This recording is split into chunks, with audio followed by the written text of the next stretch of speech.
are you texting your ex-boyfriend these things? He don't treat me right. Like, your body is naked, wishing you were in the bed. Which bed? Your husband's bed? Yeah. Just close friends at one while. She used to come by where I used to work at probably 30, 40 times a day, just walking in front of the door to get my attention.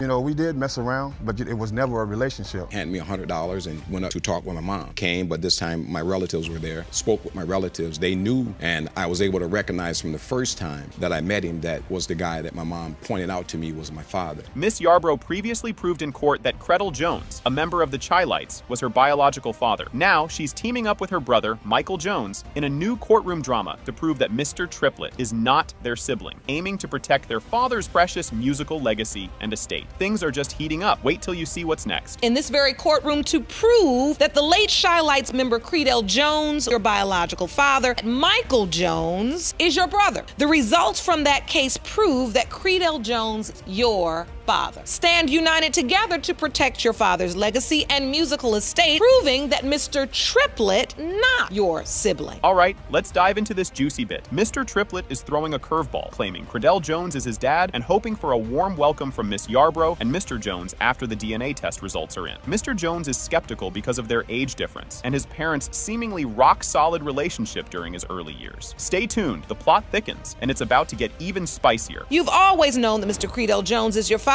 and you hope that once the DNA results are revealed, Miss Yarbrough and Mr. Jones will welcome you with open arms. Yes, Your Honor. Why do you doubt Mr. Triplett is your brother? He claims that he's like 2 weeks older than me. As far as my life, I know my mother and father was always together.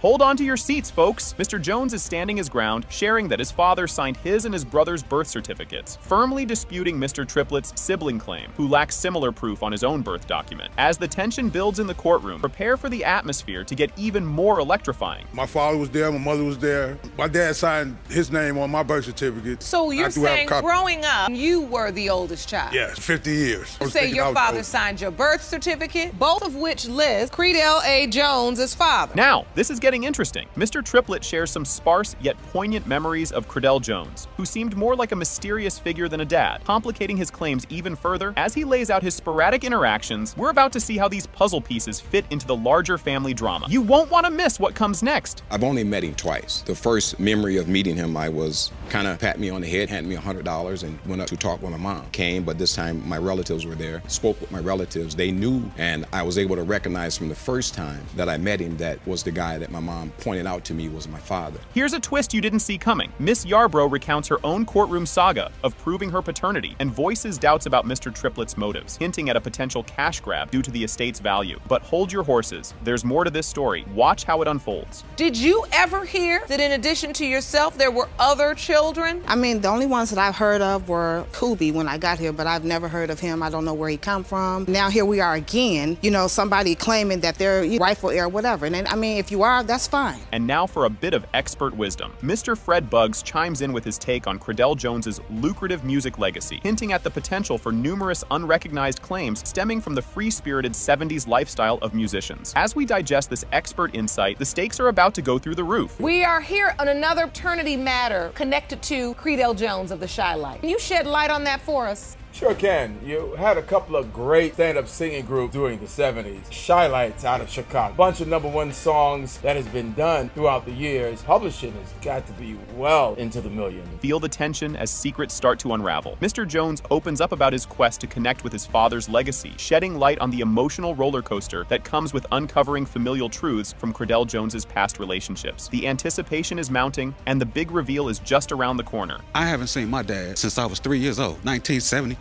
Featuring one of the Chi-Lites members. In that magazine, read the article and thought about Dad. Was he still alive? An email to their PR agency telling her who I was. I haven't seen my father. Later that day, I get an email back telling me she sent the email to Marshall. He asked her for me to send a picture. He wanted to see me. So I took a picture, snapped it, sent it to him. Then today, your lucky day. The moment of truth is almost here. Can you feel it? As the court prepares to disclose the DNA results, the emotional stakes are sky high, especially for Mr. Triplett, who is desperate for closure on his paternity mystery. Brace yourself for a heart-stopping revelation revelation that could change everything. Is that he was told that this was his father. Real contact or connection with him. He didn't really pursue the relationship, but instead did what a lot of young people say, my courtroom. Well, if he didn't really care enough to have a relationship with me, then I just go on with my life and try to do me. But as he began to think, I really don't want to leave this earth without knowing who my father is. Get ready for a groundbreaking moment. The DNA results confirm that. It has been determined by this court. Mr. Triplett, Ms. Yarbrough, Mr. Irving Jones, Mr. Michael Jones, you are related. Oh.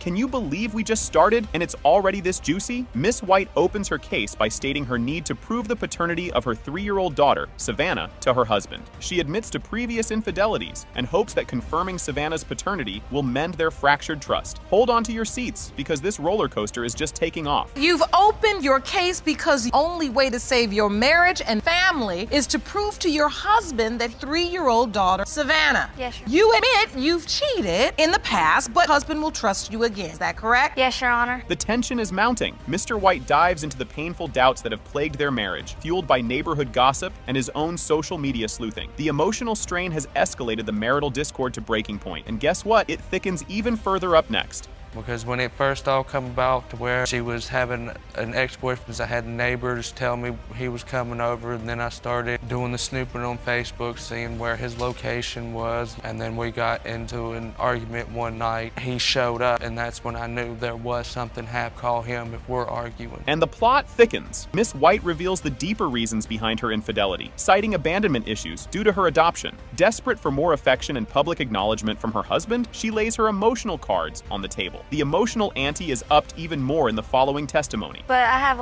abandonment issues. He's not showing me the love and affection that I need, trying to make excuses for myself because I admit what I've done is wrong. Love and affection and be there for me, and he's not doing But wait a minute, because you admittedly have been cheating, you've had to open this case to Correct. prove paternity of Savannah in hopes of saving your marriage. This segment is a real eye-opener. They discuss how quickly their relationship progressed to marriage and parenthood, a whirlwind of young love and overwhelming responsibilities. The complexities only deepen as we peel back more layers in the upcoming moments. I moved in with them after a month of being together. I ended up getting pregnant with our first child. We ended up getting married. Everything just happened so quickly at 19 years old. So, You got married young. yes, Did you start cheating? yes. I didn't find out for sure. Admittedly told me when Savannah was 6 months old, 50 chance that Savannah wasn't mine. This is where it gets real. The conversation turns to how their rocky marriage impacts their children, with Mr. White stressing the importance of a stable, loving home, whether together or apart. But hold your breath, because the next part reveals just how complicated their relationship has become.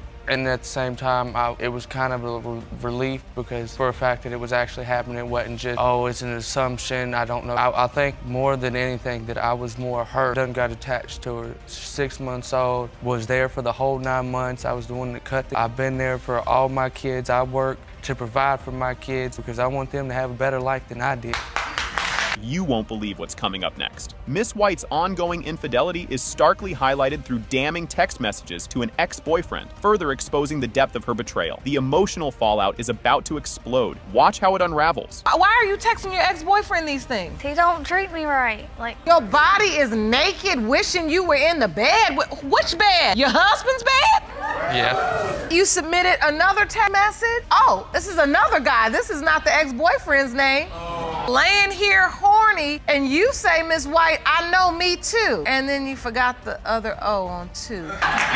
Just when you thought it couldn't escalate further, the court reviews additional evidence of Miss White's infidelity, including more revealing text messages that underline the severe discord and her disregard for the marriage. The repercussions of these discoveries lead to an explosive revelation just around the corner. Why are you entertaining all these men on text? Because he doesn't show me anything. Always with the He's not there for me. Always pivoting, you're trying to put it off on me. How you expect me to treat you the way you want to be treated when you're sitting here sexting other people and doing all for my money to take care of the kids? Because every time that I threaten to kick you on the marriage, we're not saying that you want to go see every time Dick and... Grab some tissues for this one. Mr. White painfully recounts how he confronted Miss White about her infidelity, leading to a heart-wrenching discussion about the doubts surrounding their child's paternity. The emotional impact of his testimony paves the way for a jaw-dropping conclusion. What you would call, she aspirates. When she drinks, she has to have it thickened, or half of it will go into her lungs. Been there through that. dad, been there through everything, the difficulties that my other children. I just love her. I don't know what I would do. I tried to leave this relationship, but she won't let me leave. I've stood in front of the car to where I couldn't leave her. She says, I'm gonna call the cops and tell them you hit me. Are you ready for this finale? In an emotionally charged climax, the paternity results are disclosed. It has been determined by this court. Mr. White, you are her father. What a wild way to kick things off. Ms. Henderson opens her case, explaining her lifelong uncertainty about her father's identity. She believed Mr. Henderson was her biological father until Mr. Rycroft claimed paternity when she was 15. She expresses her doubt and seeks the truth through the case. The suspense is just starting, and you'll want to see what happens next. You claim that Mr. Henderson was your biological father at the age of 15. Mr. Rycroft, he is your dad. You are doubtful and have opened today's case to get the truth. Hold on to your coffee because here comes a heart-wrencher. Ms. Henderson discusses the emotional toll of not knowing her father, impacting both her and her children who are curious about their grandparents. She expresses a deep desire for familial connection and closure, highlighting her readiness to learn the truth about her paternity. Get ready because the emotional roller coaster is just getting going. My kids, they want to know their grandparents. My daughter, she tells me all the time, Mom, we're going to find your dad. I'm just ready. I want to be close to somebody, be close to them. I've always been close to him, but I need to know the truth. Strap in for this next revelation. Mr. Rycroft confidently states that he is Ms. Henderson's biological father. He shares his immediate emotional connection upon meeting her, supported by the aunt's belief in his paternity. Their conviction adds emotional weight to the proceedings as they seek confirmation from the court. The plot thickens, and you'll be on the edge of your seat. When we met, I just felt that she was my daughter. And then just to know that my sister's resting in her grave, she needs to know who her family really is. I just need to know, too, for sure. We can all move on. Either way it go, he's been her father, and they're gonna remain being her father. Things are getting spicy. Mr. Henderson recounts his marital difficulties and doubts about Ms. Henderson's paternity following his wife's extended trip. His narrative reveals suspicions of infidelity and the complex dynamics that led to the paternity question. You won't want to miss what's coming up next. She's left me in California, went to visit her mother in Arkansas. My other daughter told me that my mom is pregnant. And so when you find that out, cheated or you assume this is my baby? She was pregnant before she left. I talked to her. I told her, if it's a girl, it's ours. It's the boy, you gotta go. So you had an inkling, a suspicion. That it wasn't mine.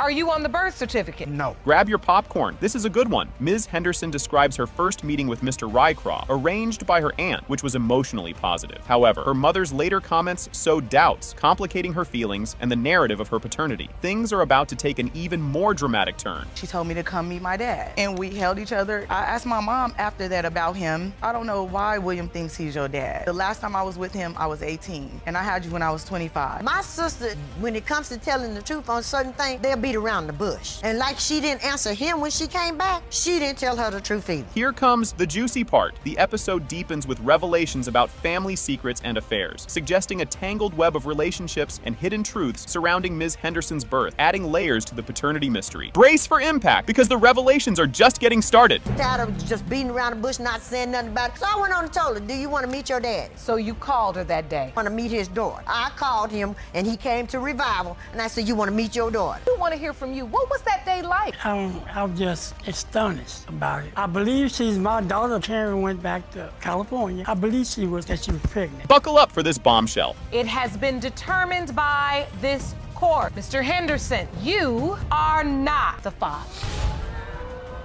Mr. Williams steps up with full confidence, asserting his unwavering belief that Quenisha Mayberry is his biological daughter, challenging the defendant's opposite claim. He's all in, hoping today's DNA results will slap a big confirmation on what he's been holding on to for 35 years. You won't believe what's coming up next. Mr. Williams, from the moment Quenisha Mayberry, you believe that she is your biological daughter, even though the defendant claimed you hope today's results prove what you have known for 35 years. Is that correct? Yes, Your Honor. In a dramatic twist, Mr. Williams recounts that life-changing moment when he first laid eyes on Quenisha, instantly feeling a father-daughter bond based on their similar looks, just a week after her birth. The court's about to heat up even more, so don't go anywhere. It was the first time I saw her. You know, she looked like me, and I just knew she was my daughter. Saturday her and you said, "This is my daughter"? It felt like she looked. Well, she's fair-skinned. I was fair-skinned. Her mom is dark, and the other guy, he's darker. That's not a lot of criteria. But I just felt, I and felt most it in my heart. babies are very pale when they're born. Well, so you really did. You had that feeling like, this is my daughter. Yes. Just when you think you've heard it all, Miss Wynn challenges the paternity claim based on mere skin color resemblance, calling it weak sauce and reaffirming her knowledge of the actual dad. This courtroom drama is about to escalate. Watch out for what happens next. He's not her father, Your Honor.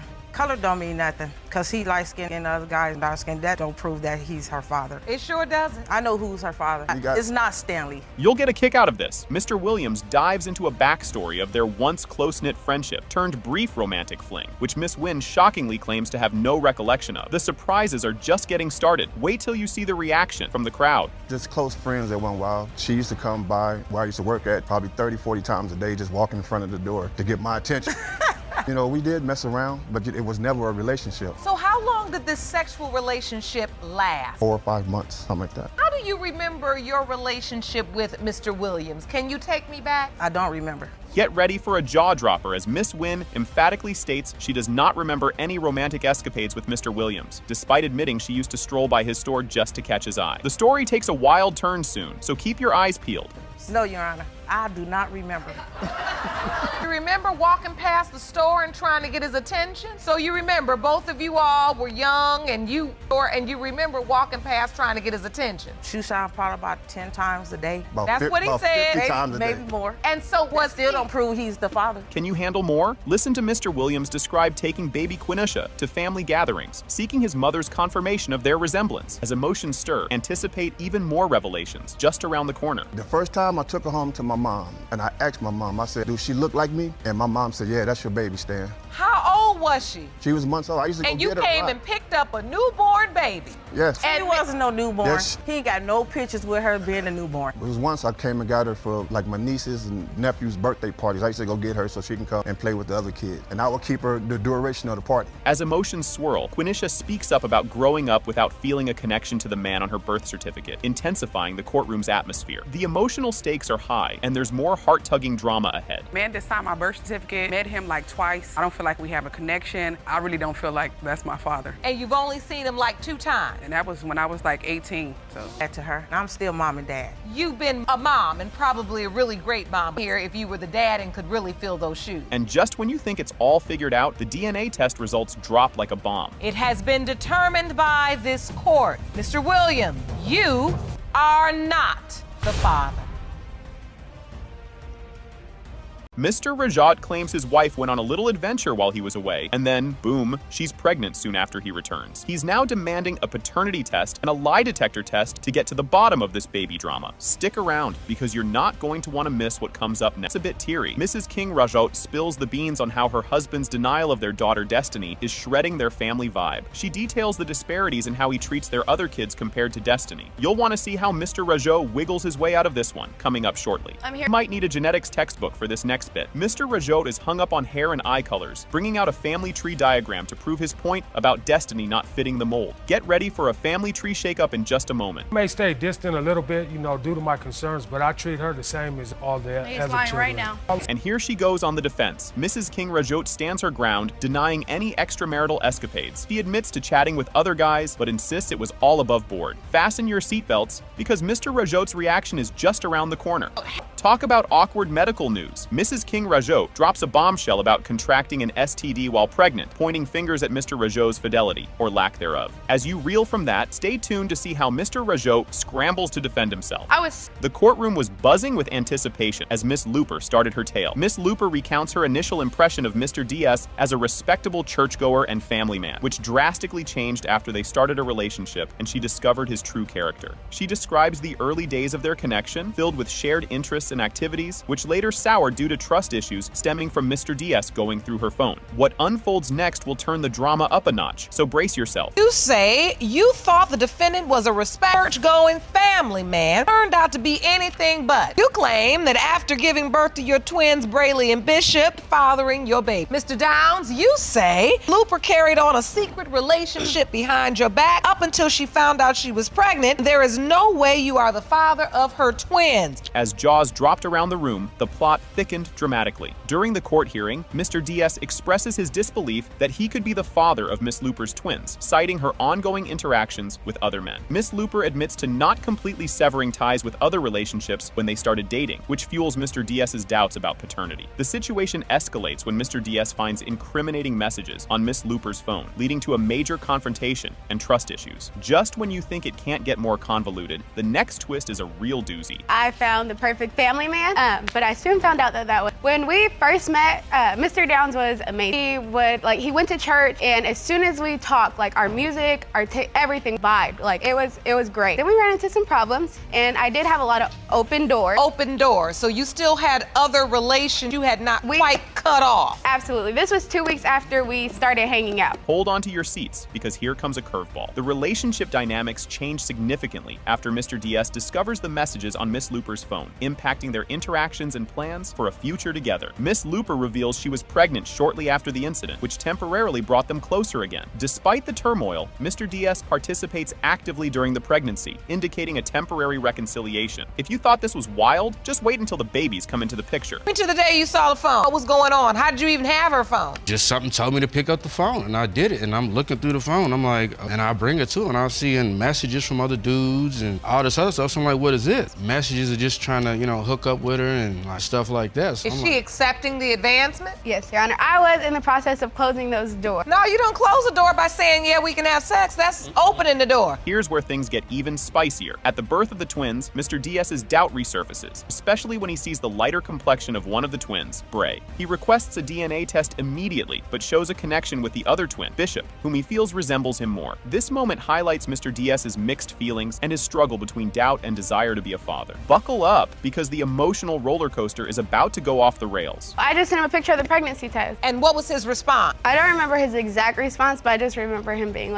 nonchalant about it. I was at work. Like I said, I've been through your phone. I mean, what do you want me to do? You want me to jump for joy? So your okay was already because of what you saw on the phone? Yes, ma'am. I mean, after I found this out, ain't no way I'm gonna sit here and lips or nothing. So how does it get to the point where you just leave the okay and doing that? How does it get to that? I got 3 other children outside of these 2 we're here for today. As if the story couldn't get any more tangled, another twist unravels. Miss Looper discusses another potential father contacting her after seeing a post-birth picture of Bray, increasing the complexity of the situation. Mr. Diaz recounts his earlier doubts about Miss Looper's fidelity and the paternity of the twins, exacerbated by her quick assurance that he was the only unprotected partner. This revelation intensifies the paternity doubt and sets the stage for further discord. You won't believe what happens next. Get ready for an emotional showdown. When the twins were born, as soon as they brought Brayley into the room, the first thing he said was, "Do you guys do DNA tests here? I've never had a kid come out that light." But he did go see my son, and he did say that he looked like him. You didn't feel like you could be her father? I mean, I know it don't really matter about the collection and stuff, but like I said, all my kids favor me, just extremely. I seen more Bishop in me than Brayley, and at the same time, like I said, I know there's another man been involved. The courtroom was on the edge of their seats, tears and gasps filling the air. Mr. Diaz explains his deep emotional ties to the hospital where the twins were born, which also holds painful memories of past personal losses. This emotional backdrop adds another layer of complexity to his reaction to the twins' birth and his fluctuating involvement in their lives. The discussion reveals the intertwined feelings of hope, pain, and suspicion that characterize Mr. Diaz's experiences of fatherhood. The climax is just around the corner, and it's a heart-stopper. As me being a father, like I said, I've never had to deal with any suspicion of any of my other kids. Wondering, okay, well, am I going up here to see somebody else's kids, or am I going up here to support her for her and her other dude's kids, because he needs to be here if that's the case. Same time, I talked to Robin about a situation too.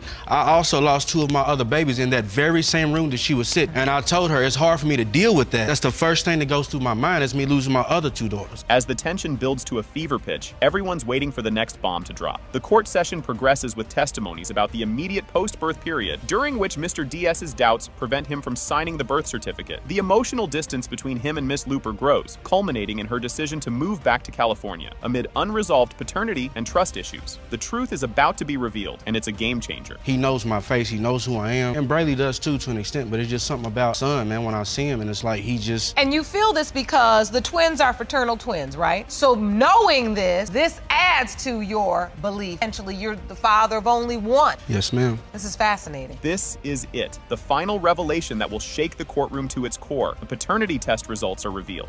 It has been determined by this court, Mr. Downs, you are not the father. You won't see this coming. Ms. Woodbury confidently states that her fiancé, Mr. Cage, is the father of their 1-year-old son, Lexington. She details how her reality TV fame complicates their life, forcing her to prove paternity, not only to Mr. Cage, but to an audience of doubters fueled by social media. Buckle up, because the next scene is even juicier. Ms. Woodbury, you claim you are 110% certain that your fiancé, Mr. Cage, is the father of your 1-year-old son, Lexington. Your reality TV persona has put you in the position of having to prove paternity to Mr. Cage, but also all of the naysayers on social media and the world. This is where it gets spicy. Ms. Woodbury laments how her fun and sexy public image has led to widespread misconceptions and personal challenges. Her life seems more like a scripted drama, influencing how others perceive her private matters. Stick around, because things are about to get even wilder. It could be not even denying our son, or no matter what I do with my life, someone has an opinion. And so let's be completely honest. Your public, often you're portrayed as a girl that's fun, carefree, sexy. This entire image, you believe, is now almost kind of backfired in that these people expect you to be something you're saying you're not. Yes, Your Honor. Grab your popcorn. Mr. Cage recounts their Instagram to real-life love story, which took off from a friend's Snapchat recommendation and led to an impromptu meetup that quickly turned intimate. It's a modern-day romance with a fast-forward button. But hold on, the next clip turns up the heat. You know, I want you to come out, I want you to hang out with me and some of my friends. You can't bring your friend. But you can't bring your friend. I got in the Uber, I pulled up to the event, and she just pulled up. Walk into the club, do the walkthrough, and then after that, it was history. Oh, wait, you said history? Yeah. Oh, so what does that mean? So you do the walkthrough. Yeah. I invited him back home. He didn't leave after that. He stayed.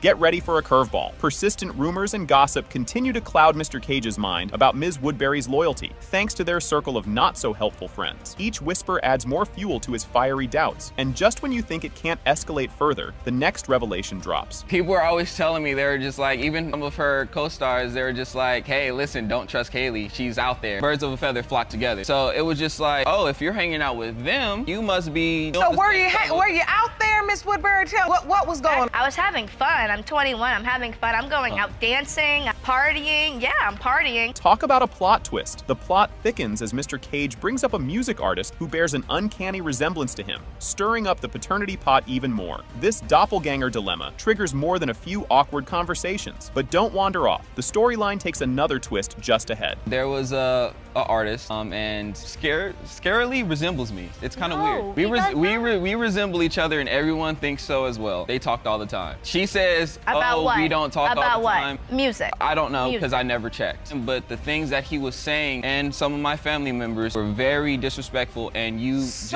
brushed it right off. Are you still with us? Amid growing doubts, Mr. Cage confronts Ms. Woodbury about her relationship with the look-alike artist, questioning the nature of their conversations. Ms. Woodbury stands her ground, insisting it's all innocent. The suspense is building, and you'll want to see what's next. Do you believe at some point intimate with this guy? I feel so. But I've never ever hung out with him outside of, like, without him there. But you never ever hung out with the guy. You've hung out with him prior. Everyone was around. These were and multiple saw, times. All I our remember you're other telling me that you're there. always with him. This relationship with this guy has not always been very, but you're trying to lean into your trust, physical, emotional, sexual connection. I believe you're 100%. Things are getting thorny. When their friends suggest a DNA test, the level of mistrust becomes palpable, shaking Ms. Woodbury to her core. This bombshell doesn't just stir the pot, it practically flips it over. Gear up, because the next part is a real game changer. They're very close to both of us. They're like, you need to get a DNA test. We don't even trust it. So when it was that, and I told you specifically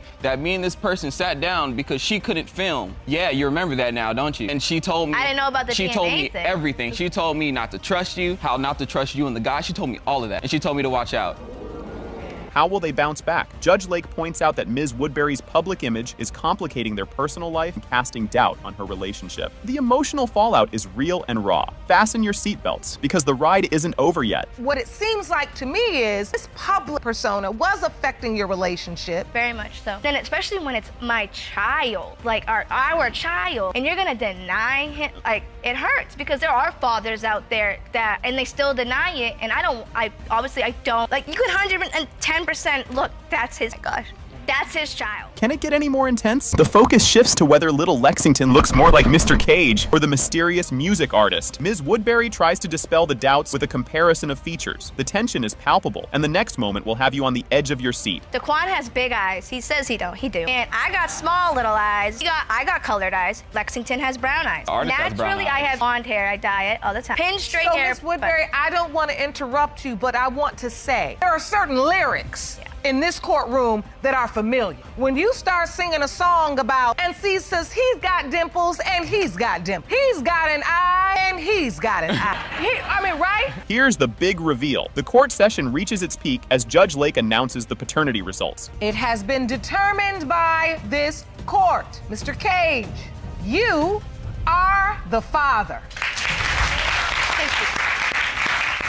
Can you believe this twist? Mr. McCormick starts off by painting a picture of shattered dreams, having once believed he found his dream partner in Ms. Ball, only to later discover her repeated infidelities. He vehemently labels her as a serial cheater, adamant that there is absolutely no chance he is the father of her son, Gavin. Let's just say, buckle up, because Ms. Ball's comeback is not to be missed. You say you thought you found the perfect woman until you discovered the love of your life with just a serial cheater on a rampage. You say Ms. Ball is a shameless adulterer, and there is no way you are her son Gavin's father. Now, here's where it gets juicy. Ms. Ball, on the other hand, admits to her romantic escapades, but is completely certain that Mr. McCormick is indeed Gavin's dad. She's here to prove paternity and clear the air, standing firm against Mr. McCormick's storm of accusations. And guess what? The courtroom's about to turn up the heat even more. You admit to having kept out on your relationship in the past, but you are positive Mr. McCormick, father of your son. You intend to prove paternity today. Yes, Your Honor. So, Mr. McCormick,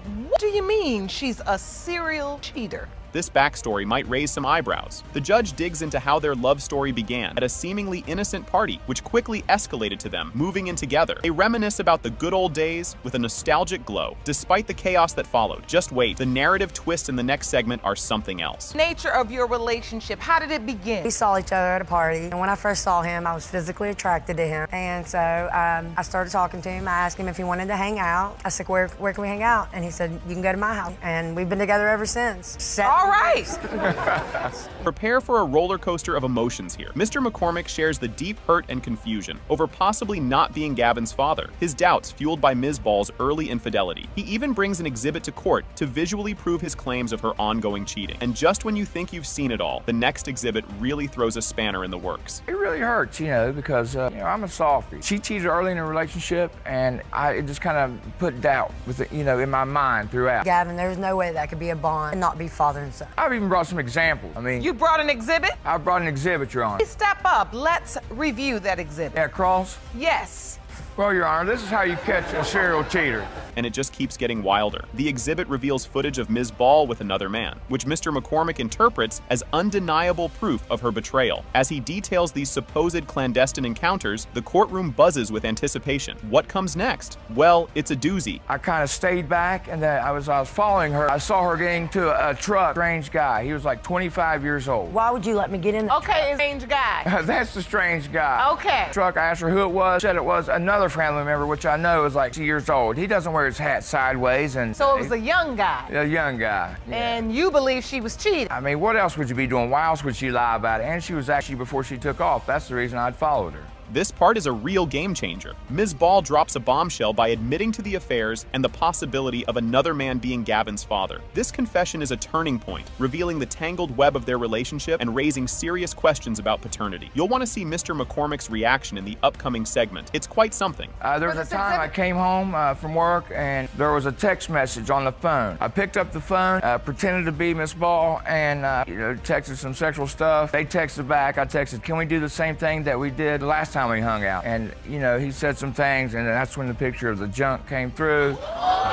And so I know something was going on. Brace yourself for his heartfelt response. As the court delves deeper into Mr. McCormick's emotional turmoil, he shares how attached he has become to Gavin, despite his uncertainties about being his biological father. Ms. Ball vehemently argues for the familial resemblance, hinting at deeper emotional ties. The suspense builds as they edge closer to the DNA results reveal. He's crazy. That was a lot of information. He knows Gavin is his But child. you have admitted, you said that. I've admitted. The insecurities that I've created, anything anything that he can't absolutely find an answer for, it creates doubt. Once you cheat, now that opens the door where we don't believe nothing you have to say. It all boils down to this moment. Get ready for a big reveal as the judge announces the DNA test results. It has been determined by this court. Mr. McCormick, you are the father.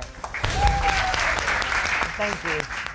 Miss Smith and her father, Mr. Wooten, are stepping into the legal ring to prove that Ms. Backus is not Mr. Wooten's biological daughter. Miss Smith asserts that her father is facing severe financial difficulties due to garnished wages for child support payments totaling over $92,000 for a child he believes is not his. This garnishment threatens his financial stability. As the drama unfolds, you won't believe what comes next. You and your father, Mr. Wooten, are suing to prove Ms. Back is not his biological daughter. You say your dad owes more than $92,000 in back child support for a child who isn't his and is on the verge of losing everything because his income is being garnished by 50% each month to pay off that debt. The plot thickens with Ms. Backus's bold claim. She insists that Mr. Wooten is indeed her father and expects a DNA test to back her up. She demands an apology from Miss Smith and the rest of Mr. Wooten's family for the mistreatment and doubts they have cast upon her relationship with her father. Strap in, what's coming will definitely stir the pot. You say that Mr. Wooten is your father, and when the results prove you right, you demand Miss Smith and the rest of your father's family apologize for treating you so poorly. How do you think Miss Backus has ruined your father's life? Primarily through the actions of her mother by being very deceitful with my father from the very beginning of their relationship. Here comes a curveball in the narrative. Miss Smith elaborates on the financial and emotional toll the child support claims have taken on her father. Since Mr. Wooten's Social Security payments began, the government has garnished 50% of his income, causing the debt to accrue to over $92,600. Ms. Backus counters by expressing her emotional distress during medical tests in her childhood, feeling abandoned by Mr. Wooten. Hang tight. The next part of their story will add even more twists. Up until the point that they started garnishing his way, it was going into arrears, drawing interest, and now is over $92,606.06. Then he should have showed up when I showed up, and when they took blood from me just to have the test. He should have showed up for the test and we wouldn't be here today. Ms. Backus is saying they drew blood? Yes, ma'am. I was a young girl when my mama finally decided to have child support papers on him. Get ready for some eyebrow-raising doubts. Mr. Wooten expresses doubts about his paternity of Ms. Backus, discussing inconsistencies in the timeline of his relationship with Ms. Backus's mother. He suspects financial motives might have influenced her claims, especially since she requested financial help early in their relationship. The revelations in the upcoming segment are about to turn the heat up. I think about 2 months after we've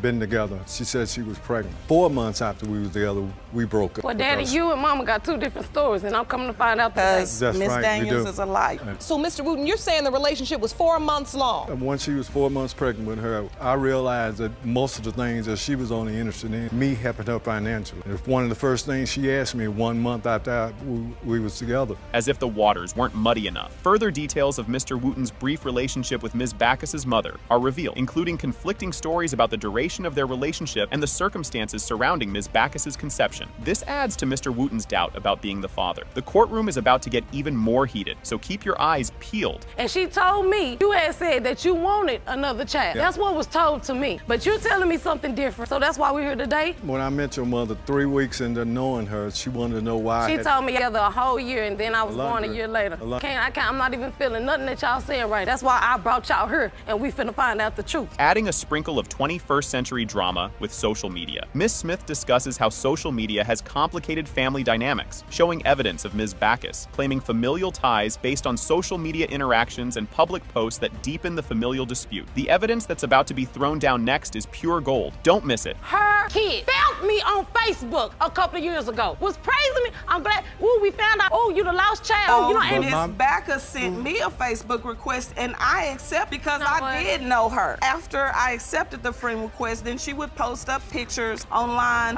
Don't me and my sister look just alike? No, we do not. We don't look alike. Yes. That's a picture at my granny's funeral. And it says, gotta love your siblings. Emotions are hitting the ceiling. As tensions rise, Ms. Backus and her family members make emotional appeals about their relationships and past interactions. Accusations of deceit and misunderstanding are thrown between family members, highlighting the deep emotional and social complexities involved in the case. The next moment is going to drop some serious bombshells. Brace yourselves. I am holding up a birth certificate. True enough, my mama was wrong. for handwriting it in because he was not there when I was born. He came later. She wrote it in because she know who her baby daddy is. One thing my mama let me see this evidence. This is your birth certificate? That was my birth certificate. But when I filed for my new one, it came up blank on his name. That means she wrote it in. Yeah, my mama probably look crazy for making a crazy move, but she know who her father is.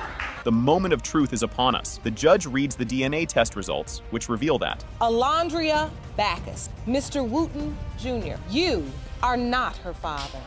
I know this was not the answer you were expecting. No, it wasn't, but I had to do it. I had to do it. Yes, you did. I was tired of being treated. So now I know why I got treated like I am, and I'm good. Can you believe this start? Miss Gregory spills the tea that the defendant, Mr. Elston, called quits on their engagement just 2 weeks back, doubting the paternity of their son, Carson. She's pushing for a DNA test to prove Mr. Elston is the daddy in hopes of patching things up. Mr. Elston and his sister, however, are betting on a different father, suspecting Miss Gregory's ex instead. Buckle up, because this is just the warm-up. You say just 2 weeks ago the defendant called off your engagement due to paternity doubts surrounding your son Carson. Yes, Your Honor. You have petitioned the court for a DNA test to prove Mr. Elston is the father and hope the result will save your family. The plot thickens here. Miss Gregory is all about saving her family, stressing how her kids, Carson, and the one on the way need their dad around. She walks us through their May engagement and how the paternity debacle led to their recent split. Mr. Elston shares his side, stirred up by rumors of Miss Gregory's cheating, complete with sightings of her ex. The tea is piping hot and there's more brewing. So, Miss Gregory, how important is it to save your family? It's very important for me to save my family because I feel that my kids, both of them, my unborn child and Carson, deserves. And I feel that we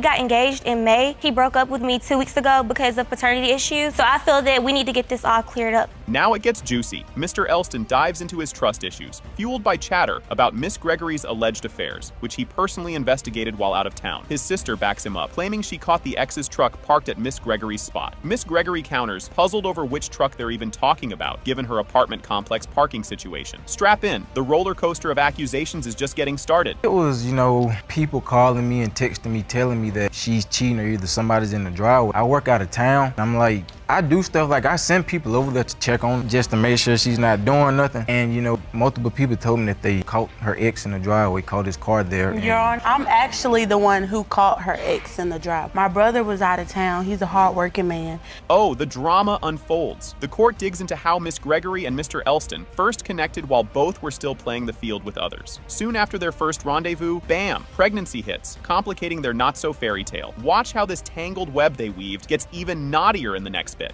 How this relationship stopped? Me and Mr. Elston met through my ex at a basketball game. I was dating. Through your ex? I was dating my ex and he was cheating on me at the time, so I felt comfort in Mr. Elston. He had a girlfriend also. We started sleeping together 2 weeks after we met, and then I got pregnant like almost a month later. And at that time, were you and Mr. Elston boyfriend and girlfriend, or were you still just cheating on your ex?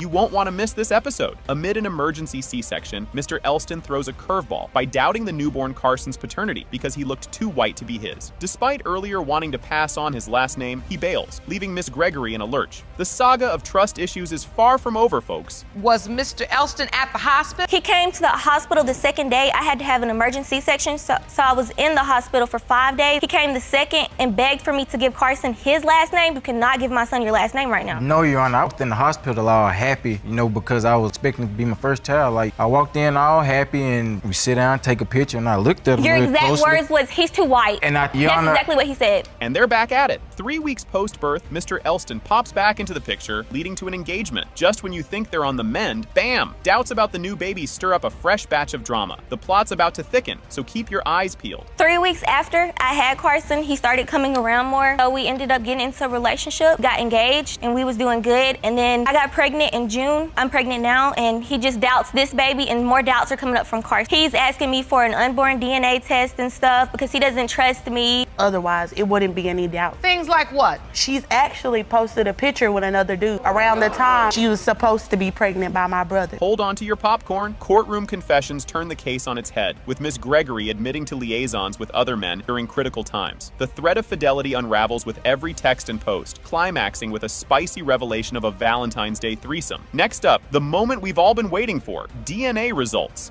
The friend says, have you talked to Carly today? You say no, why? Friend says she has some guy over here with her in the living room. You text back, are they hugged up or anything? And she texts back, yes. Was this the ex that she saw you hugged up with? Yes, Your Honor. And she posted a picture on her ex birthday in March. Everybody have sex on somebody's birthday, so I'm not gonna sleep together. Brace yourself for the big reveal. The DNA verdict drops like a bomb. It has been determined by this court. Mr. Elston, you are not the father.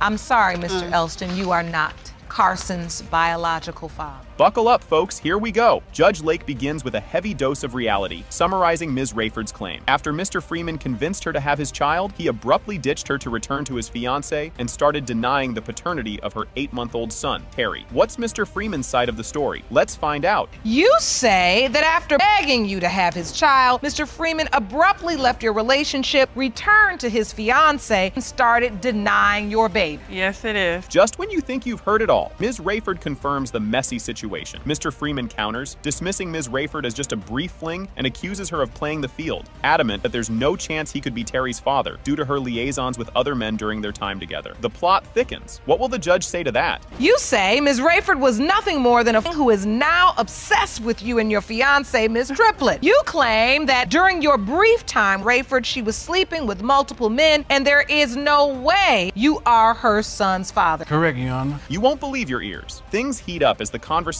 escalates rapidly, causing Judge Lake to step in as the courtroom bursts into laughter and exclamations from the audience. Ms. Rayford asserts her hope that Mr. Freeman will recognize Terry as his son and take responsibility. Hold on to your seats because this roller coaster is just getting started. Ever since he got with this Miss Triplett. Hold on, first of all, hold on.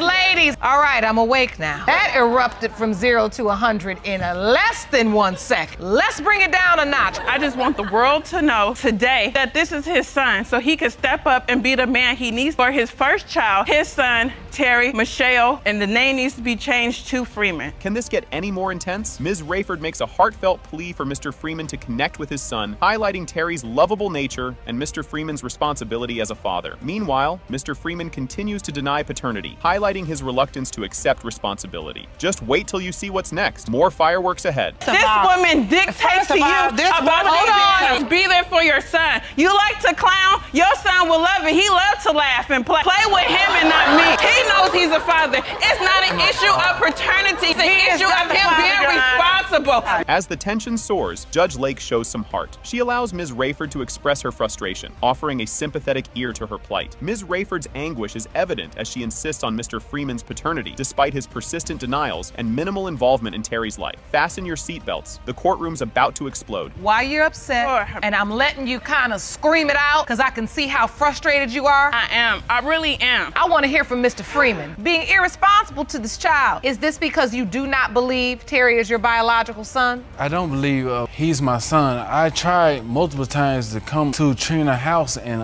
stuff. I brought things for the child, you know what I'm saying? And she's neglecting me. I don't need your stuff. Hold the phone. Here's where it gets wild. The debate over Mr. Freeman's occasional contributions to Terry's upbringing sparks a fiery exchange between Ms. Rayford and Ms. Triplett, filled with accusations of jealousy and dishonesty. Judge Lake has to jump in again. The next part, you guessed it, more bombshells. Oh, you jealous. You wish that was your son, huh? How can I be you jealous? wish that was son, huh? You Miss remember them tears you cried? Miss Rayford. How can I be jealous? Miss Rayford, focus on. The only thing I refused was on this particular day, he was saying that he had came by and he had bought a few items for the baby. So in your mind, when he brought those things, he was accepting Terry. He was for the baby. Yeah, he had been accepting Terry. He was there at the hospital. He said, yeah, he looks just like that. I acknowledge it's my son. Your Honor. Let's add a twist to the tale. Ms. Rayford details her complex relationship timeline with Mr. Freeman, recounting how they met through a dating site, navigated overlapping relationships, and the circumstances leading to Terry's conception. Claims both Mr. Freeman and Ms. Triplett dispute. Up next, the drama reaches new heights. We met in December on a dating site. It was New Year, and I wasn't expecting a baby and all these out of the situation. So I picked him up, and we hung out, brought in New Year's. We had a good time. I came from California to Memphis. When I came to Memphis, I met, and I probably should have went with the first, but he was the second one.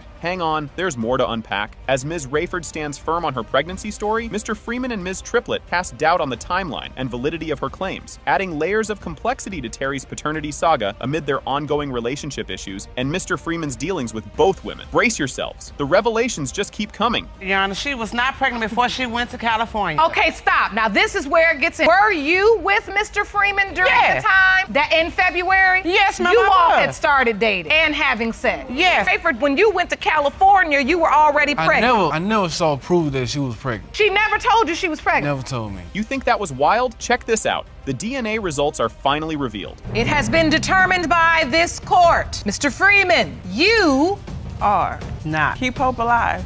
But you're wrong today. You are the father. Buckle up, because Miss Lee is here to drop some major bombshells. She's in court to prove that Mr. Green fathered her 3-year-old son, Kingston, despite his persistent denial ever since she announced her pregnancy. This is just the warm-up, folks. Things are about to get even wilder. You have come to court today with one goal in mind, to prove to Mr. Green fathered your 3-year-old son, Kingston. Mr. Green has denied your son from the moment you got pregnant, but today his denial will end. Grab your popcorn, folks. Mr. Green throws a curveball by accusing Miss Lee of having a sugar daddy who he claims is the real dad, sparking gasps and murmurs from the audience. Trust me, the plot thickens, and you're gonna want to see what happens next. You say you know exactly who Kingston's father is, and it's not you. It's Ms. Lee's sugar daddy, who's more than twice her age. Did someone say drama? Miss Lee recounts her endless attempts to get Mr. Green involved in their child's life, met with nothing but denials and excuses. She's fed up and isn't shy about letting everyone know. The courtroom is heating up, and it's about to boil over. Mr. Green has been denying my child since day one. He's been denying him for 3 years. He has never came around like he's supposed to. I have to call. I have to do so much to get this man in my child's life. But at the end of the day, I just want him to step up. And Kingston is 3 years old. Kingston 3. He just turned 3 June 3rd. So and he didn't do nothing for his birthday. I try to meet her halfway, but her attitude. My attitude has nothing to do with you stepping up for your child. Hold on to your seats, because this ride is getting bumpier. Despite his doubts about being the father, Mr. Green admits he's tried to reach out and even agreed to a DNA test, though he paints a picture of a rocky, non-committal relationship history with Miss Lee. Stick around. There's a twist in the tale just around the corner. No, I try to meet her halfway as far as, taking the DNA test and things like that. But at the point me and her was talking back and forth, we was never in no steady relationship. She knew I had a girlfriend already. She tried to break me up from that, and I told her he moved into my home. So if I try to break him up, why are you in my home? Knew I had a girlfriend. She even tried to call He me knew he had a girlfriend, so it's probably. She knew it too. That ain't got nothing to do with me. You can cut the tension with a knife. In a jaw-dropping move, Miss Lee reveals she woke Mr. Green from his sleep with a phone call to his girlfriend to announce her pregnancy. The courtroom is buzzing, and just when you think you've heard it all, there's more to come. How did you explain to your girlfriend you lived in the house with Ms. Lee? Oh, he couldn't. I called. She did. Oh. From his phone. So, yeah, I snuck, called the girl, woke him out his sleep and made him start talking, and didn't let him know she was on the phone until the end of the conversation. Yeah, your dude over here, and I'm pregnant. Whoa. What it is. In your mind, you knew you weren't really in a relationship with him, but you thought trying to play both sides. Right. As if this courtroom couldn't get any more electrified, Judge Lake scrutinizes a scandalous Facebook post by Miss Lee, questioned by Mr. Green as evidence of her flirtatious behavior. But the fireworks aren't over. There's another bomb about to drop. Who out here got the best D and talking about other men, stuff like that. Wait, you got... John, I got evidence right here. Let me see this evidence, Jerome. Oh, he just seen...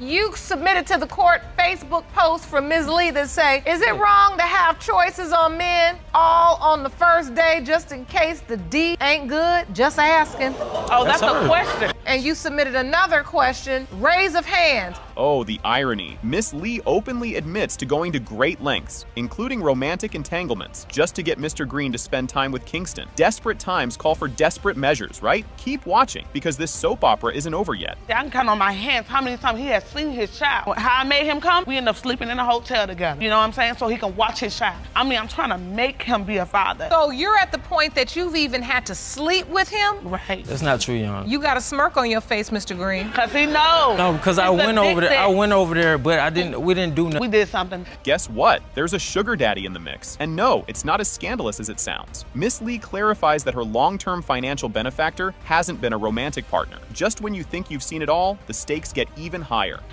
So you do have a sugar daddy? Yeah, I got me a good sugar daddy. My sugar daddy been there for 10 years, never ever left my side. I would never leave him. He come way before this. He might want some pictures. But pictures, and something else is totally, sex and pictures are totally different. So yeah, I send pictures. Don't look away now. The back and forth over DNA testing continues with accusations flying faster than a speeding bullet. Both parties blame each other for stalling, making this legal tango more tangled by the minute. The climax is near, and it's doozy. Sounds like to me, I mean, you all doing a whole bunch of nothing. It doesn't take this long to get a DNA test. What he wanted me to do was pay. I felt like we both had to pay half. I pay half. But they ain't got. But it just feels like, I mean, both of you all going back and forth. It's like a power play. Kingston wants some papa play. Yeah. He want a daddy. And here it is, the moment of truth everyone's been waiting for. Judge Lake delivers the DNA test results. It has been determined by this court. Mr. Green, you are the father. Told you!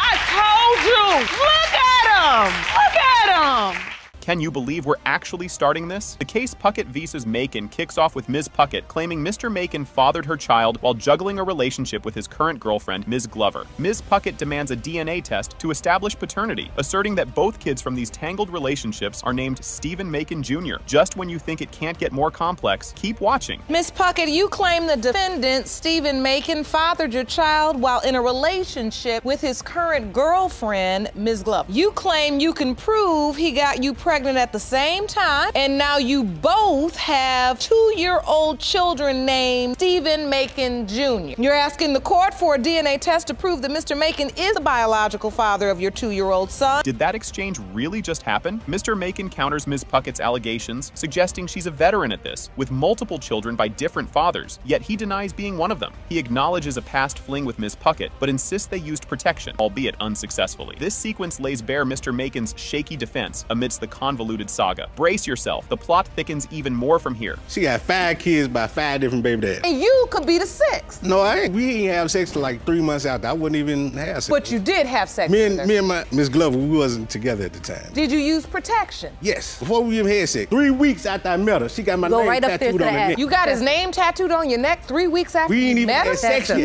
No. Talk about a curveball. In a pivotal moment, Ms. Puckett whips out a photo as proof of Mr. Macon's involvement during her pregnancy, capturing him affectionately caressing her belly. Confronted with the image, Mr. Macon awkwardly confirms it's him in the photo. This evidence flies in the face of his earlier denials. You'll want to stick around. The surprises keep coming. He was rubbing on my belly like he was happy and he was concerned about it. And I have a picture of him rubbing on my belly when I was about 6 months. Let me see that picture. Jerome, will you hand it to me, please? Is this you? Mr. Macon, are those your hands and your jacket? So what do you have to counter this evidence that Miss Puckett is presenting? It's not my child. No, sleeping around with a whole lot of people. I know it. Proof of that. Did you bring the court anything? Now this is where it gets juicy. As the courtroom drama escalates, a deeper dive into the relationship dynamics and the backstory of naming the children is unveiled. Mr. Macon sends confusing messages to Ms. Puckett, hinting at a future together if the paternity test is positive. This scene ratchets up the emotional stakes, showcasing Mr. Macon's conflicting narratives. Don't go anywhere. It's about to hit the fan. Before we came to court, he sent me a message. Would you like to see that? He sent me a message off of Facebook saying that if it was his, that we all was gonna move in together.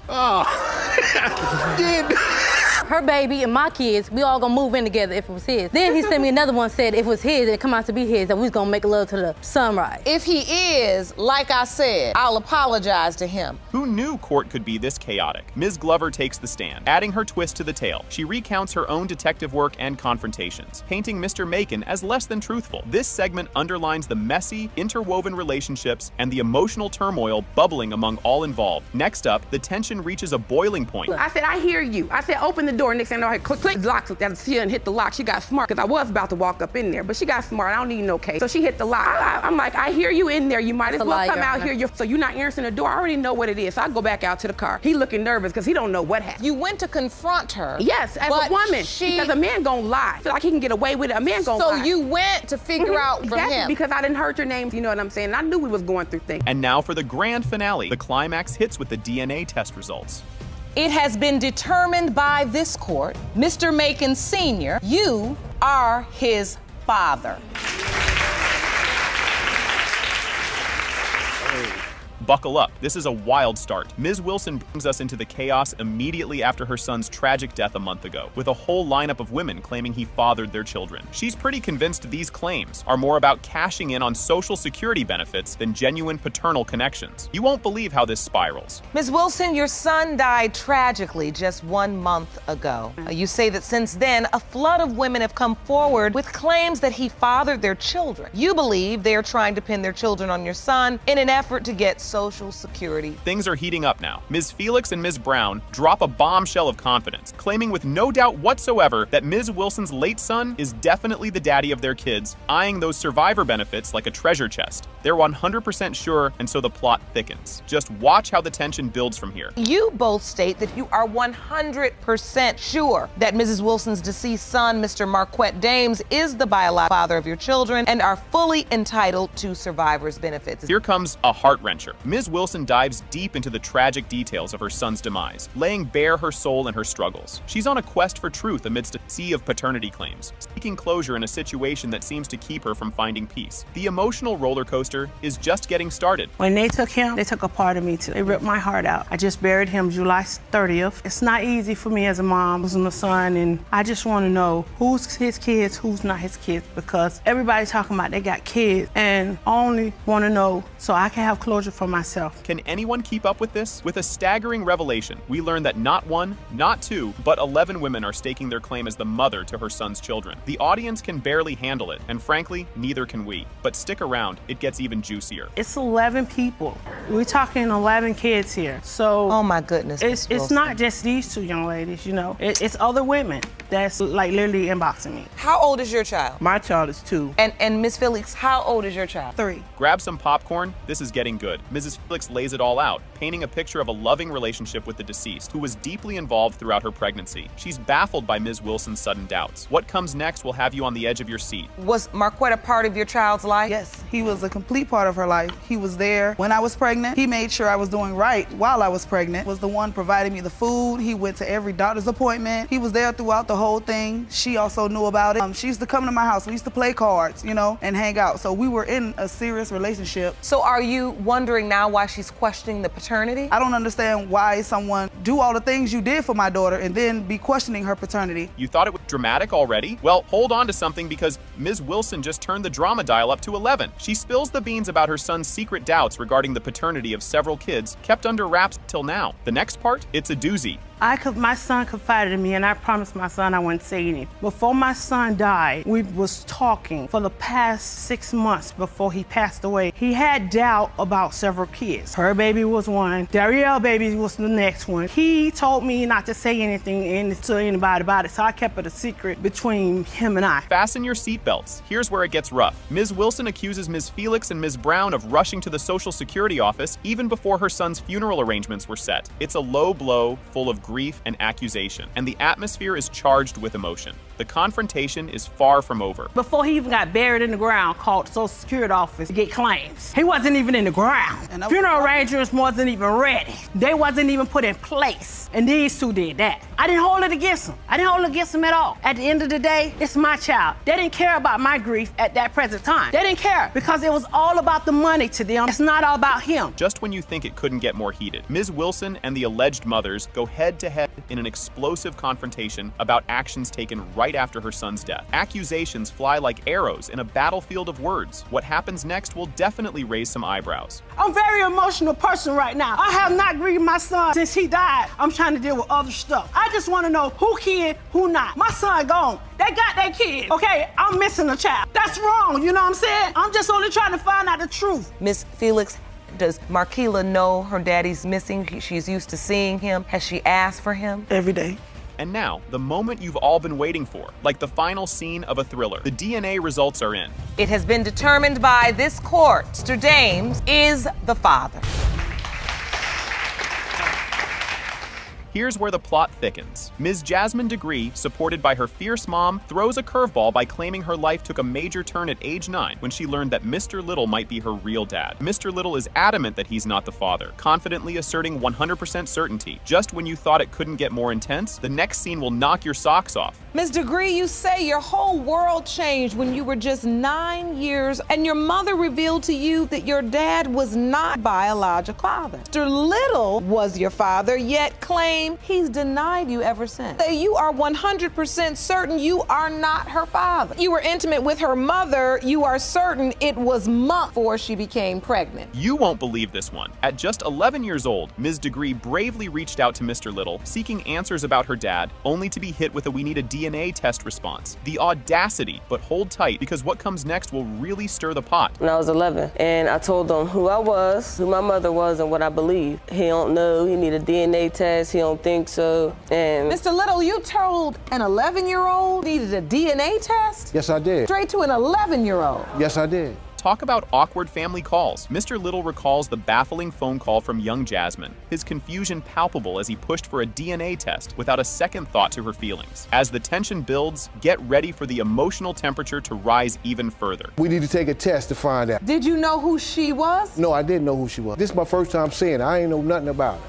And so you just decided just to talk about a DNA test with a child? All right, she said, no, you my father. She said, you are my father. I don't believe I said that. You said, my mother told me you're my father. I don't know if you is or you're not. Here comes the drama queen. Ms. Felicia Degree doesn't hold back her fury toward Mr. Little for dismissing her daughter's phone call, questioning his empathy and maturity, or the apparent lack thereof. Fasten your seatbelts. The turbulence is just picking up. My brother said, is this gonna be my nephew or niece? It ain't your brothers. I'm well, if she told you that, it's then funny. You don't. Why do you try Hold up, You can cut the tension with a knife. Mr. Little pulls out a calendar from 2 decades ago, hoping to prove his non-paternity with dates and times. As the courtroom gasps, brace yourself, because the bombshells just keep dropping. I do my homework. I do my homework. What you did is you created a calendar. Exactly. To illustrate. I created a calendar to illustrate, but... You say you saw Ms. Degree in November. We messed around. And she told you she was 1 month pregnant at that time. Yes, she did. Now it gets really juicy. The debate heats up over child support garnishments that led Mr. Little to demand a DNA test. His skepticism about his fatherhood status sparks fiery exchanges. Stay tuned, as the next testimony is a real jaw-dropper. And they tried to get in contact with her for a DNA test. She never showed up. And I paid for 2 tests. They never showed up. That $20 They would have wanted their money. No, they would have wanted their money, so they would have made sure that you got up. It's a legal maze. Mr. Little describes his fruitless attempts to clear his name through DNA tests that never happened because no one else showed up. As the plot thickens, the next piece of the puzzle is just around the corner. You two didn't show. Well, I was in a whole nother state. You ever notified that this hearing was going to exist when you were asked to give a name? Only his name or multiple I gave people? Cannon Little name. It should have been multiple names. Grab your popcorn for this sibling support. Corey Degree steps up big time, sharing how he watched his sister struggle with identity and belonging due to their father's mystery. With emotions running high, the next moment is definitely a tearjerker. To see what was going on. That was for child support. It wasn't for child. I still need to know. You said I said, but we still need to know.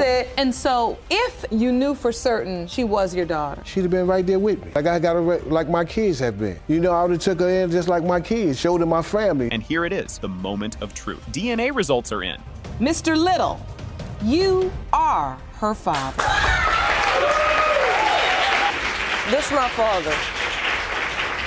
You won't believe what just went down. The plaintiff, Ms. Allen, steps into the courtroom and drops a bombshell, claiming Mr. Levant, the defendant, is actively denying paternity of their 6-month-old daughter in an attempt to keep their affair under wraps. She's here to blow the lid off that secret and prove that he is indeed the father, all while the courtroom hangs on every word. The drama is just getting started. Get ready for a wild ride. Ms. Allen, you were in court today claiming the defendant, Mr. Levant, is denying your 6-month-old daughter, Layla, only because he's desperate to try your affair with him a secret. You're here to expose that secret and prove paternity. Mr. Levant, you and your girlfriend say you know you are not the biological father of the child in question and will prove your claim today in court. Here's where it gets spicy. The audience can't believe their ears when Ms. Allen counters accusations about her baby's complexion, suggesting racial biases are at play in the paternity denial. The room is charged with tension as this moment amplifies the personal and complex social dynamics of the case. Buckle up. The next scene is even even more intense. The baby don't look like him. That baby too light. The baby do not too light. Just because I have to like, and he don't want to break up his happy home with his girlfriend. So you believe this is all about the girlfriend? Yes. Mr. Levant, are you denying because you're trying to keep your relationship with your girlfriend? No. So you have a family together, you and your girlfriend? Yes. So there's a lot at stake here. You have children? Yes, we do. How many? 3. You have 3 children? Yes. Things are heating up now. During a fiery exchange, Ms. Allen and Mr. Levant's current partner, Ms. Lanier, clash over the nature and duration of Ms. Allen's relationship with Mr. Levant. Accusations about one-night stands and longer liaisons are thrown around, challenging each other's version of events with no holds barred. Stay tuned, because the arguments are about to get even juicier. So wait a minute. You tried to break up a happy home. You knew we had 3 kids together for the longest. You've been commenting on my profile for No, all that. I was there because I was telling you to keep him away from me. No, let's get some order because I want to understand the story. Did you know Mr. Levant had a girlfriend and 3 children when you were sleeping with him? No. Was it just a one-night stand? No, it wasn't. You commented on my firstborn child. Like I said, we was together. Grab your popcorn, folks. Ms. Allen whips out a calendar as her ace, pinpointing the exact date of her rendezvous with Mr. Levant, which she claims led to her pregnancy. The judge scrutinizes this claim, while Mr. Levant dismisses the dates, thickening the plot with skepticism and disbelief. Don't blink. You won't want to miss what's coming up next. In 2015, what happened? You were in long-distance phone relationship. I came to Atlanta in 2015 for my vacation. We meet up. We did what we did. But you contacted me in that week. We did what we did in 2015, and I got the proof. But you know that when we did it. You have proof? Yes, I do. I'd like to see it. So on this calendar, you claim you were intimate with Mr. Levant on the 27th of December. Yes. Hold on to your seats. Amidst swirling accusations, Ms. Lanier asserts that Ms. Allen was involved with another man, Mr. Mitchell, right before her alleged encounter with Mr. Levant, muddying the waters of paternity further. As Ms. Allen admits to the fling but reaffirms Mr. Levant's paternity, the storyline twists with added layers of complication and doubt. The courtroom drama escalates, so keep watching. The revelations are going to be explosive. You are saying that Ms. Allen was intimate with another man somewhere during this timeline. Can you tell the court where? In the park. It was not at the park. I mean, at what? I did not mean a location. I meant where within the timeline. You had sex with Mr. Mitchell a day before you had sex with Mr. Levant. Now here's a game changer. Ms. Allen presents a string of text messages where Mr. Levant allegedly acknowledges his role as the father, calling himself daddy. This crucial piece of evidence could turn the tide in the paternity debate, challenging his denials head on. The atmosphere is electric. Wait till you see the DNA results that are about to flip the script. This is a series of text messages between the two of you? Yes. Text messages? Yes, Your Honor. So, happy Valentine's Day, Lily. Lele. Daddy loves you. Happy Valentine's Day to you, Carlisha. Then you send a picture of Layla. Layla. And then he says, Mr. Levant says, what's she doing? And then you say, looking around. Everyone in the courtroom is on the edge of their seat. The moment of truth arrives, with the DNA test results that conclusively show. It has been determined by this court, Mr. Levant, you are not the father. Yes. What? Yes. Allen. He's the only man I slept with.